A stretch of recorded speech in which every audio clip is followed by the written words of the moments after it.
خبردار، فیشن کے نام پر کفری علامات سے بچیے۔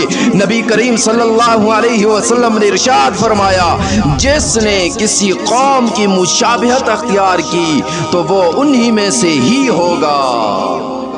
لال دھاگا پوجا کی نشانی کے طور پر ہندو باندھتے ہیں، مسلمان نہیں۔ دھاتی کڑا مذہبی علامت کے طور پر سکھ پہنتے ہیں، مسلمان نہیں۔ سلیب والی شرٹ عیسائیوں کے مذہب کی نمائندہ عیسائی پہنتے ہیں، مسلمان نہیں۔